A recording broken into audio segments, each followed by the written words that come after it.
nós somos da Geonoma, uma empresa desenvolvedora de projetos de carbono. Meu nome é Bruna Gagetti, sou coordenadora de projetos. E meu nome é Thiago Bopp e eu sou analista de projetos de carbono. Hoje nós vamos falar sobre requisitos mínimos de viabilidade para projetos REDD+.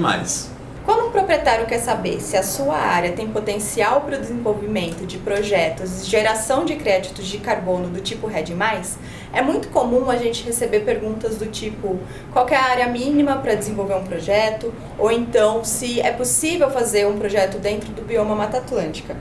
E, na verdade, não existe uma receita de bolo em relação a isso, né? Depende muito do contexto em que a área se insere e os critérios vão ganhando pesos diferentes. Mas nós podemos elencar 4 pilares que são essenciais para a análise de viabilidade de uma área. O primeiro deles é se a área sofre pressão de desmatamento ou degradação. O segundo, qual que é o tamanho da propriedade. O terceiro é qual que é o nível de biomassa estocada naquela região. E o quarto é a situação de regularização fundiária da propriedade. Os projetos REDD+, têm como atividade o desmatamento evitado. Isso significa que o destino daquele local onde o projeto é realizado seria o desmatamento, seja para uso planejado da terra ou para uso não planejado, como é o caso de invasões de terra e extração ilegal de madeira. A primeira condição para viabilizar um projeto é a presença de uma área de floresta preservada, mas que tenha pressão de desmatamento ou degradação. E o fato do desmatamento previsto ser planejado pelo proprietário ou feito por invasores determina tipos diferentes de projeto, o que acaba gerando subcategorias. Cada uma dessas subcategorias usa metodologias diferentes para calcular a quantidade de créditos de carbono que serão emitidos. Mas o mais importante é que haja pressão de desmatamento de maneira clara e bem justificada. Isso vai definir a adicionalidade do projeto. E a adicionalidade é um tema que nós vamos discutir em próximos vídeos, então é importante que vocês fiquem ligados no canal. Quando nós vamos fazer uma análise inicial de viabilidade de projeto, a gente começa pelos fatores que nós chamamos de killers. Esses são aqueles fatores que inviabilizam o projeto logo de cara. Um primeiro exemplo de fator killer é a ausência de pressão de desmatamento ou degradação na região. Por exemplo, quando uma propriedade ela é muito isolada, quando ela não possui aptidão para o uso econômico e quando ela não sofre nenhum tipo de ameaça no seu entorno. A lógica aqui é que se a propriedade ela já está preservada e não sofre nenhuma ameaça, ela não precisa da geração dos créditos para manter essa preservação. Um segundo fator killer específico para imóveis particulares é quando ele está sobreposto em áreas protegidas. Então, por exemplo, terras indígenas, áreas quilombolas e unidades de conservação, em especial unidades de conservação de proteção integral, como parques nacionais. No caso de unidades de conservação de uso sustentável, há a opção de fazer um projeto, mas ele é muito mais complexo e ele obrigatoriamente deve envolver as comunidades que vivem na região. Um terceiro fator killer é a presença de embargos devido a crimes ambientais na área do projeto.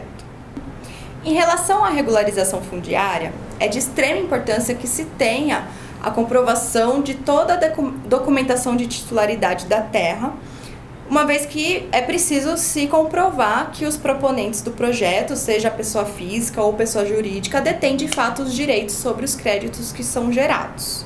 É possível fazer projetos de carbono em áreas públicas, em situações específicas, como concessões, ou então se os proponentes são populações tradicionais, povos indígenas, mas esses casos ainda são escassos aqui no Brasil e precisam de maior regulação sobre o tema. No caso do vídeo de hoje, a gente está focando especificamente em imóveis particulares. Ultrapassados os critérios killers, é claro que quanto maior for o estoque de biomassa e a área do projeto, melhor para o projeto REDD+. Mas essa definição de parâmetros mínimos é complexa.